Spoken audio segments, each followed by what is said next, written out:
Bincang bersama. Hai Smalley Saudara, ketemu lagi dalam podcast Bincang Bersama di hari Sabtu spesial.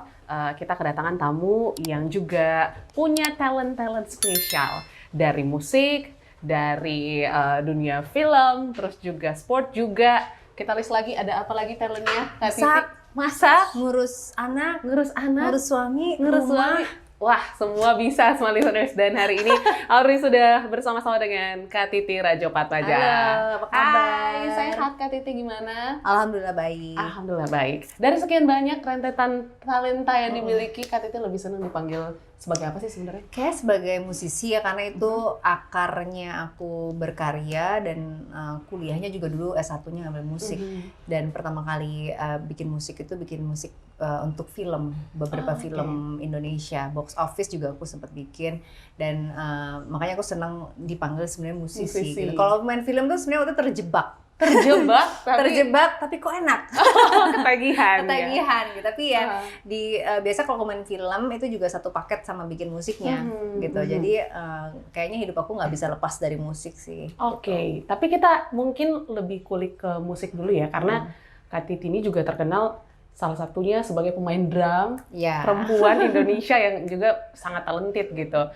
Awal mula kenal musik tuh sebenarnya kapan sih Kak Titi? Apakah memang dari orang tua juga passionate sama musik atau seperti apa sebenarnya? Dari kecil sebenarnya udah bisa main piano autodidak karena memang sering dengerin musik-musik klasik gitu ya. Terus sering nyobain main piano sendiri gitu. Tapi kemudian main drumnya tuh mulainya SMA. Kayak gitu ngambil les drum, kemudian kuliahnya juga ngambil kuliah musik gitu. Jadi emang sudah cukup lama, dan menurut aku memang aku seneng banget musik dari kecil sih. Tapi kalau dari orang tua kayaknya kedua orang tua aku sih nggak ada yang pemain musik ya. Cuman aku doang, dan aku waktu di kuliah musik juga ngambilnya tuh jazz sama klasik. Jadi kebanyakan kalau nge-gig gitu manggung tuh kebanyakan main di Java Jazz atau di gig-gig di macam-macam, tapi memang lebih ke jazz, bukan yang ke pop atau ke rock gitu. Main drumnya juga kebanyakan jazz gitu, jarang main pop. Kecuali kalau terakhir waktu di TV terus ya featuring Noah, featuring ini, jadi ya main pop. Ada sebenarnya jiwanya jazz. Tapi menarik nih ya, as a drummer terus juga yang berfokus ke jazz dan juga seorang perempuan gitu. Kenapa milihnya drum dan jazz gitu? Padahal mungkin yang paling laris ya pop. Iya, pop. Terus juga kalau perempuan mungkin piano, violin gitu ya. Nggak tahu, aku ngerasa aku suka sesuatu yang nggak mainstream aja sih. Sebenarnya perempuan main drum itu kan sesuatu yang nggak mainstream. Terus jazz di Indonesia, apalagi pada waktu itu kan sesuatu yang jazz itu kan nggak mainstream gitu ya. Itu segmented banget. Nggak tahu, jiwanya memang di situ sih. Ketika dengerin jazz itu aku ngerasa kaya aja gitu di dalam bermusik, itu bisa memiliki kebebasan tanpa ada batasan-batasan, aturan di dalam jazz pasti ada, tapi kemudian kita bebas berimprovisasi, ngeluarin semua nada-nada dan chord yang sesuai dengan batasan itu gitu. Kalau misalnya pop gitu atau rock gitu kan memang banyak disukai orang gitu, tapi aku ngerasa kebebasan aku dalam berekspresi, bermelodi, berimprovisasi itu terbatas gitu. Jadi alasan teknis sih, tapi secara rasa juga aku lebih seneng jazz sih. Lebih kena ke jazz gitu ya. Gitu. Lebih, freedomnya tuh kayak lebih dapet gitu. Oke. Nah, cerita juga perjalanan musiknya Kak Titi juga kan sudah cukup panjang ya, dari kecil bahkan main drum dari SMA gitu. Apakah perjalanannya SMA tuh baru 5-6 tahun yang lalu lah. 5-6 tahun lalu, berarti seumuran dong. Wow kan semuanya. Wow ya. Tapi kalau kita flashback gitu ke perjalanan Kak Titi dalam dunia musik, apakah mulus-mulus aja gitu atau ada struggle-nya juga sebagai musisi di struggle banget karena orang tua aku menentang aku bermain musik, terutama papa. Karena menurut papa waktu itu musik itu nggak ada masa depannya gitu. Terus ya mungkin pemikiran orang tua zaman dulu gitu ya. Tapi kemudian aku berusaha sekeras mungkin. Dulu tuh sampai nggak, oke, kalau kamu ngambil kuliah musik, saya nggak mau biayain kamu. Langsung, baiklah, akan aku buktikan. Gitu. Jadi biaya kuliah sendiri? Iya, kerja, ngeband sambil cari cari uang di hasil ngeband, terus pinjam sama kakak aku, dipinjemin duit gitu ya, terus ngutang sama sekolah. Terima kasih ya ibu guru, boleh berhutang dulu di kampus gitu ya. Terus kemudian aku buktikan dengan hasil yang bagus nilainya, dan kemudian aku juga sempat dipilih jadi one of the best student dari Indonesia untuk belajar ke Jerman. Jadi apa namanya itu istilahnya student exchange gitu ya, ke Jerman. Jadi itu juga salah satu yang membanggakan orang tuaku, sampai kok bisa dia gitu ternyata ya. Terus pernah juga aku waktu itu pertama kali main big band yang namanya sama big band dan orkestra di depan Ibu Presiden waktu itu, Megawati gitu. Papa kan saat itu wah masih muda udah main depan presiden gitu kan kayaknya. Wah kamu serius ya, ternyata dari dulu juga serius parah gitu ya. Cuman ya tapi tetap aja nggak ada masa depannya gitu.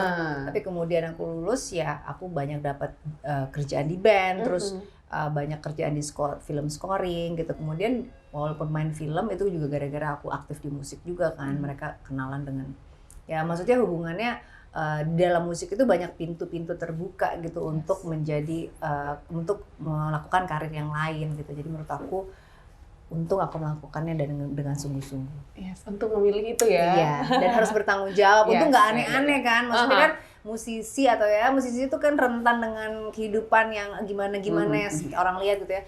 Untung aku nggak aneh-aneh gitu dan tetap fokus. Oke, jadi turning back point orang tua yang melihat kesuksesan Kak Titi dari dunia musik yang benar-benar terlihat nyata gitu ya.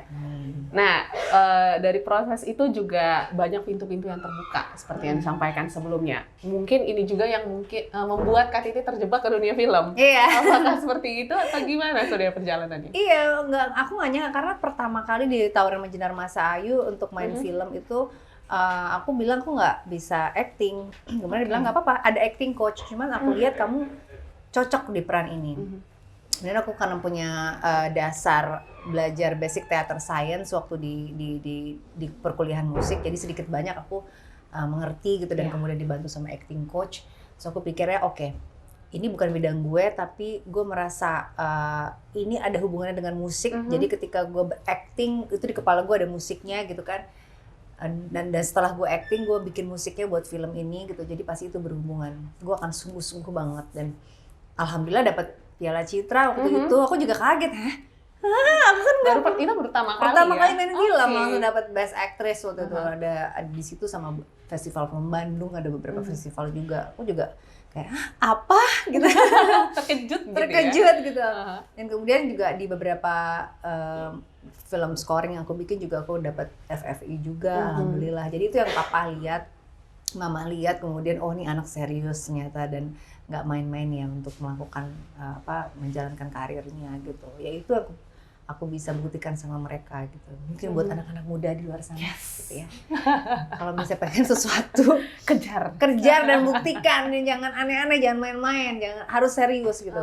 Karena itu sebenarnya orang tua itu pengen dibuktiin aja gitu, karena dia ngeliat ini anaknya bandel, kan aku dulu bandel banget, ini kayak bandel nih kayaknya, waduh main musik mau jadi apa ini gitu kan. Tapi aku bilang nggak apa-apa, justru karena bandel jadi emang harus dibuktikan gitu.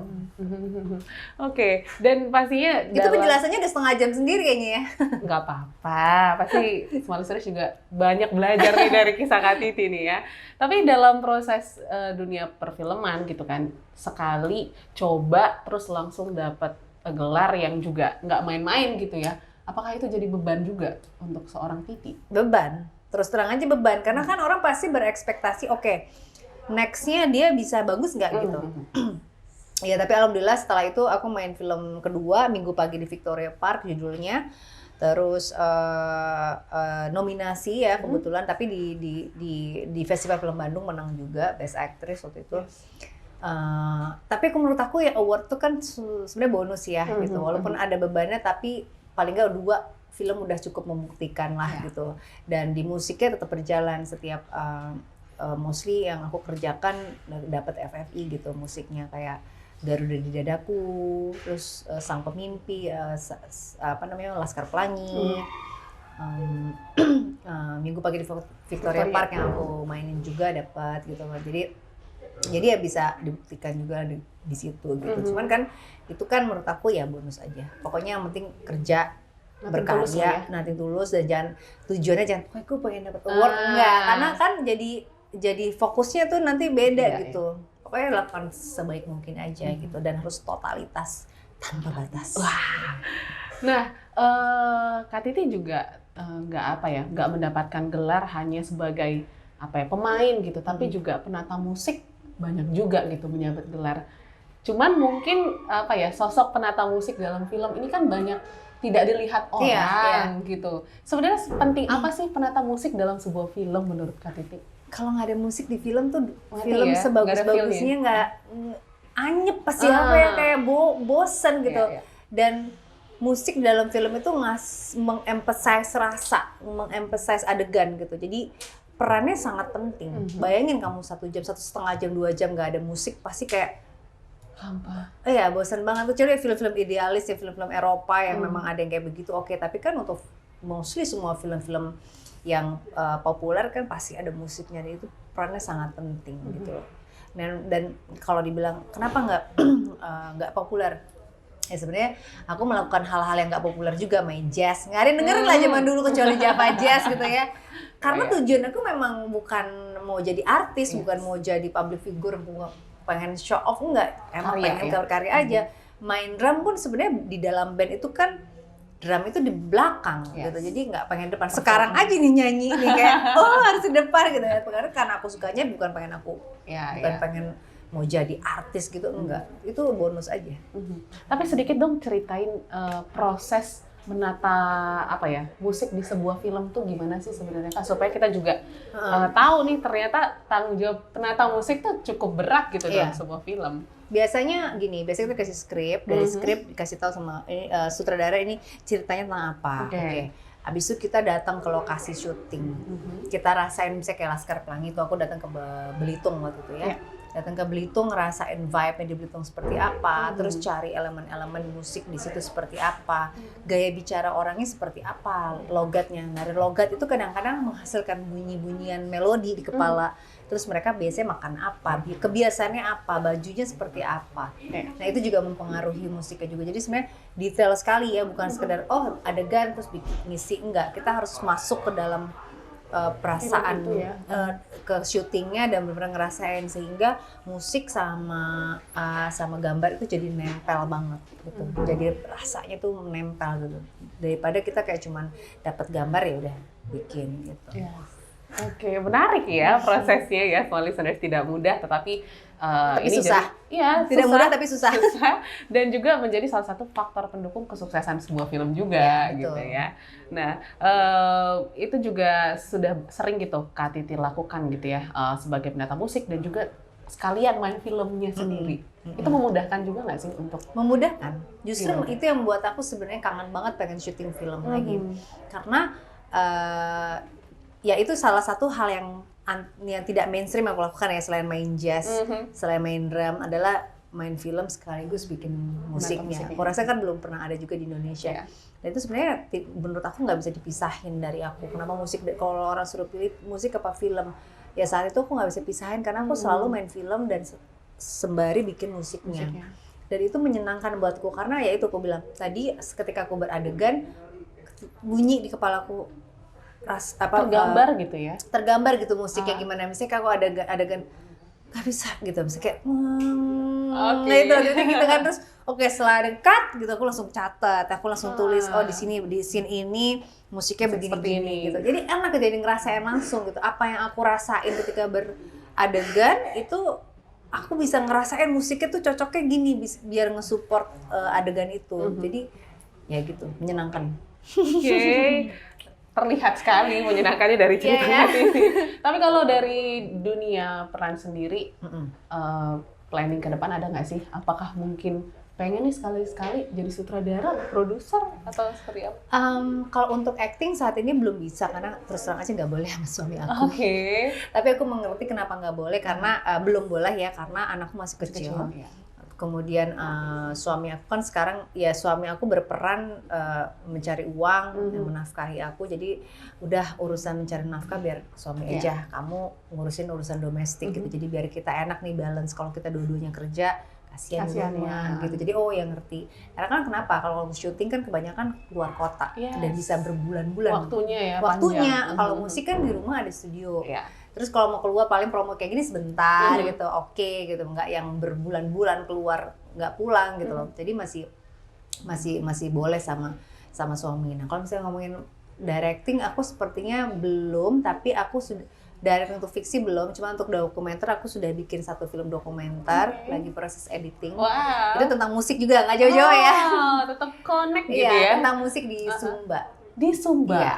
Kenapa Sumba? Karena aku dulu suka ke Sumba, aku dari 2008 udah ke Sumba. Menurut aku Sumba itu tempat yang eksotis, yang Indonesia tapi kayak nggak di Indonesia gitu, kayak di luar negeri. Jadi menurutku punya kaya budaya, tapi juga ada terancam kepunahan di berbagai aspek gitu. Jadi aku tertarik untuk bikin dokumenter tentang musiknya. Gitu. Itu situ aku sebagai director dan musik director. Wah, ini kita tunggu. Berarti ini akan dirilis di tahun depan mungkin. Amin. Tapi kayaknya nggak di bioskop ya. Nggak tahu deh. Karena film dokumenter ya. Tapi semoga nanti karyanya juga bisa meningkatkan awareness kita ya. Akan daerah-daerah yang sangat kaya gitu. Sangat kaya, tapi perlu perhatian untuk dilestarikan karena banyak hal-hal yang walaupun kepunahan itu wajar, tapi ada yang bisa diantisipasi, ada yang bisa dikembangkan, ada yang bisa dibantu, kan itu bisa membantu masyarakatnya juga secara ekonomi, secara budaya dan sebagainya. Oke. Nah balik lagi nih ke urusan rumah tangga gitu. Kak Titi juga kan sebagai ibu rumah tangga yang cukup aktif gitu ya, mengurus anak, mengurus suami, terus juga bermusik di rumah, semuanya di rumah gitu. Gimana membagi peran-peran itu sehingga semua peran itu juga bisa dilakukan secara maksimal? Iya, kalau di zaman dulu ya, dulu anakku masih satu, aku kebanyakan tuh kerja. Jadi prioritas utama tuh adalah kerja. Keluarga terbengkalai ya saat itu ya, walaupun kayaknya bisa tapi tetap aja nggak balance menurut aku. Jadi kemudian sekarang aku setelah anak aku kedua, aku ngerasa aku harus mengganti prioritasnya. Aku yang pertama tuh adalah keluarga. Yang kedua adalah kerja. Sehingga kalau keluarga, yang paling utama kan buat aku keluarga ya, buat kita semua juga. Ketika keluarga tuh sudah established dan firm gitu ya. Yang kedua adalah pekerjaan. Masih nggak apa-apa keteteran pekerjaan daripada keteteran keluarga. Karena keteteran keluarga udah pernah. Gitu ya. Jadi nggak mau lagi.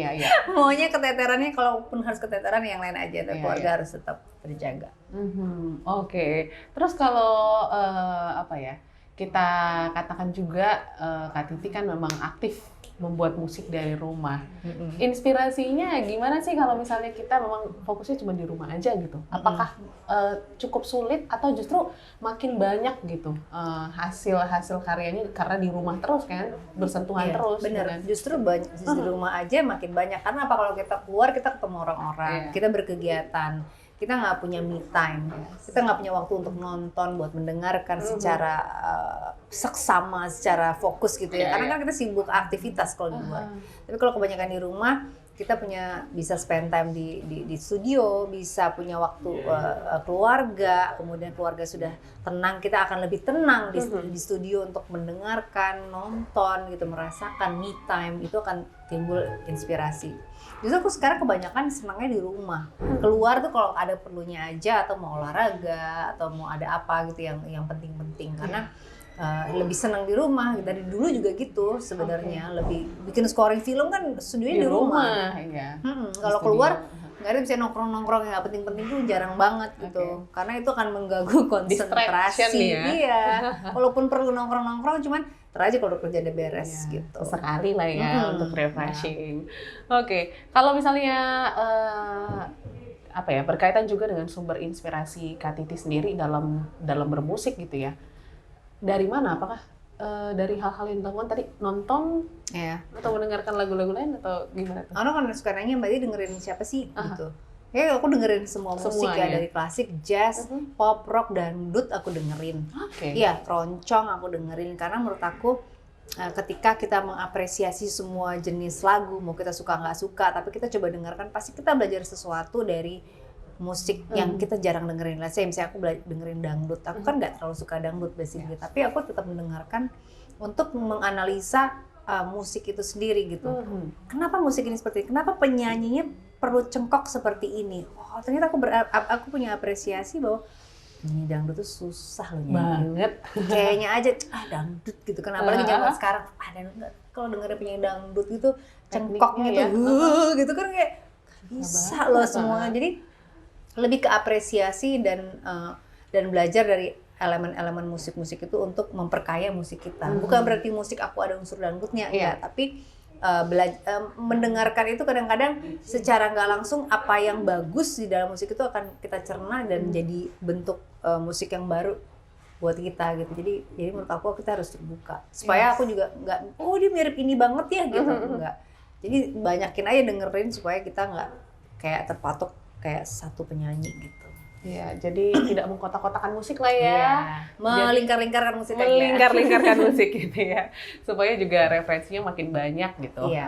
Sehingga karya-karya yang tercipta juga akan beragam seperti itu. Dan karya yang terbaru dari Kak Titi setelah rilis di tahun 2021 ya, single pertama Live and Goodbye. Sekarang muncul lagi nih ya, dari rumah juga. Iya. Satu buah lagu. Tadi Kak Titi sampaikan kayaknya pengennya itu menjadi performance yang mungkin di belakang gitu ya. Tapi ini nyanyi. Kan di depan. Di depan, harus di depan memegang control. Iya. Jadi depan dan belakang sebenarnya. Di belakang itu adalah aku sebagai produser juga di lagu ini, komposer juga, dan dibantu sama Petra Sihombing. Aku yang menciptakan lagu juga, dibantu liriknya sama Petra Sihombing. Jadi dan aku yang menyanyikan. Tapi aku juga main drum di sini. Jangan khawatir. Jadi tetap semuanya main sendiri, main keys sendiri, keyboard sendiri, main bass sendiri. Si Petra juga main gitar sendiri, aku main drum sendiri. Jadi semua aku produce sendiri gitu. Mungkin itu yang membuat aku merasa lebih lekat banget hubunganku dengan karyaku sendiri. Nggak seperti dulu kan kalau pernah bikin soundtrack beberapa film gitu, tapi chemistry-nya nggak seperti aku sama lagu aku ini sekarang. Ya karena semuanya ngerjain sendiri.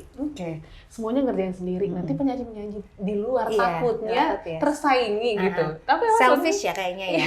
Tapi sebenarnya menghemat budget sih. Hemat budget. Tapi kenapa sebenarnya Kak Titi sekarang muncul gitu ya sebagai sosok penyanyi yang juga kita tahu produce sendiri, bermusik sendiri. Apakah karena ternyata ada bakat terpendam nih selama ini atau seperti apa? Kalau bakat nggak tahu ya, cuman itu cita-cita terpendam sebenarnya pengen jadi penyanyi gitu.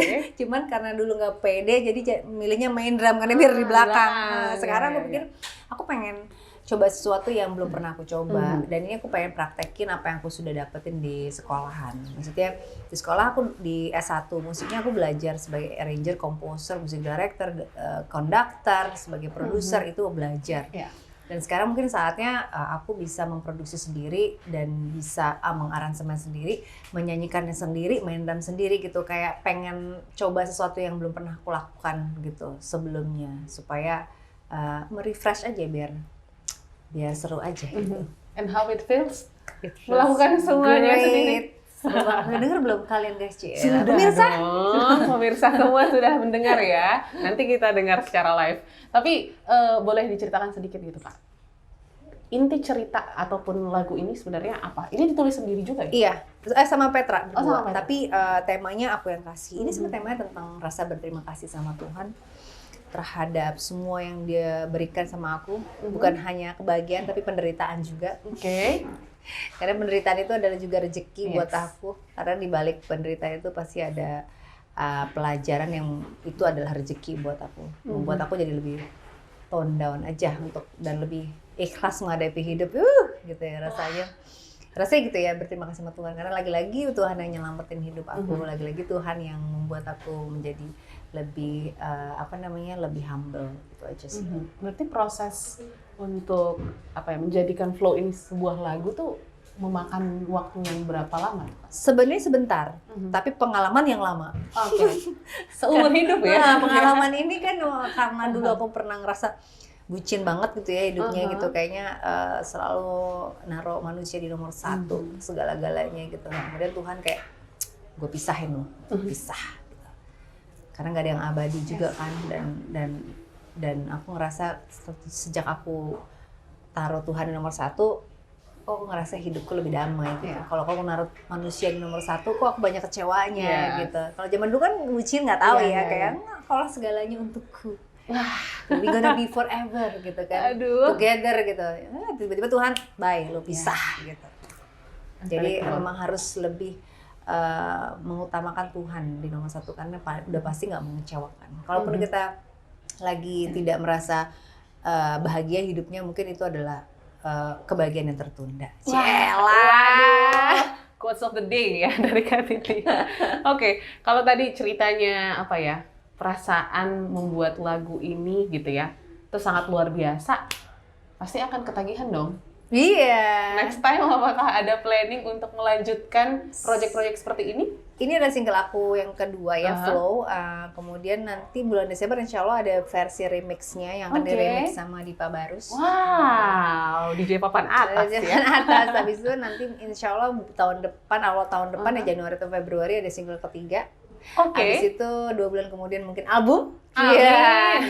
Amin ya. Ini harus aku ucapin biar jadi doa nih. Amin. Jadi beban juga buat aku karena gue udah mana nih album. Gue udah ngomong nih, gue harus kerjain gitu.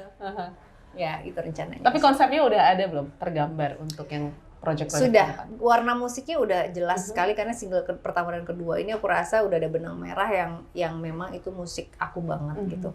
Dan ini tidak ada pesanan siapa-siapa atau target seperti aku bikin musik zaman dulu ya buat klien istilahnya. Jadi nggak ada ini bebas banget tapi tetap ini warnanya aku gitu. Dan kalau kitanya mau jadi penyanyi, aduh panggil musisi aja deh. Musisi yang nyanyi gitu. Musisi yang nyanyi, yang main drum, yang masak, yang sepeda juga. Semuanya dilakukan. Tapi ya apapun itu dilakukan dengan happy pastinya. Iya, karena yang paling penting happy. Ketika kita happy, insya Allah rezekinya terbuka gitu. Tapi kalau kita lakukan dengan terpaksa atau dengan tekanan, pasti kan berasa. Rasanya juga nggak enak ya. Rasanya juga tertekan gitu. Jadi adalah aku pernah bikin kok beberapa karya, nggak usah munafik ya, maksudnya kadang-kadang kita harus mengerjakan sesuatu kebutuhan klien gitu, kita terpaksa melakukan pada ini kan nggak enak gitu, klien oke suka gitu. Tapi itu harus dikerjain karena profesional harus dikerjakan. Tapi ya alhamdulillah sekarang tidak menemukan yang seperti itu. Jadi lebih bebas berkarya gitu. Dan harus menemukan kebahagiaan, itu yang paling penting. Wah, oke. Mungkin yang terakhir kali ya Kak Titi ya. Ini kita sudah ngobrol panjang lebar dan menarik sekali gitu sosok Kak Titi Radjopatmadja dalam berkarir, nggak hanya di musik, film, tapi juga nanti sudah menjadi penyanyi yang grogi, yang multi talented. Apalagi mungkin keinginan yang mungkin terpendam tadi ya. Kalau tadi penyanyi kan juga cita-cita yang terpendam. Apalagi sih selain hal-hal yang sudah dilakukan pastinya. Ada apa ya? Jadi astronot maksudnya. Udah tua dia, udah tua kali. Gak apa-apa, nggak ada yang terlambat. Apa ya? Cita-cita aku tuh bukan di musik sih, aku kayak pengen punya sekolahan yang bisa ngekalin anak-anak yang nggak mampu karena menurut aku kenapa? Karena aku tuh dulu ngerasa nggak punya edukasi yang cukup baik waktu kecil banget gitu ya. Aku sekolah di kampung.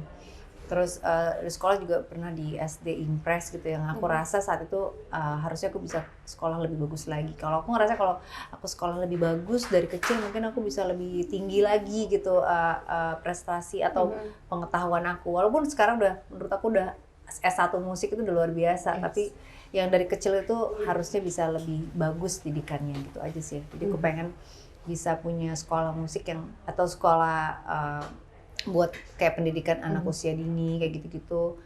Itu sih pengennya. Yes, kita doakan bersama, kita aminkan bersama ya semua listeners. Karena ini salah satu cita-cita yang mulia juga gitu ya, membantu adik-adik kita yang mungkin tidak seberuntung kita ya Kak Titi ya. Betul. Oke, dan inilah ujung perbincangan kita. Terima kasih banyak Kak Titi. Sukses untuk dokumenternya, untuk singlenya, untuk albumnya, dan semua yang akan dikerjakan. Kita harapkan semoga karya-karya yang dihasilkan Kak Titi juga bisa diterima dengan baik. Amin, terima kasih banget ya, seru banget ngobrolnya. Thank you. Kita akan jumpa lain waktu semua listeners. Terima kasih juga sudah mendengarkan podcast Bincang Bersama di hari Sabtu ini. Kita akan jumpa dengan narasumber hebat lainnya. Sehat selalu dan see you next week. Bye! Bincang bersama.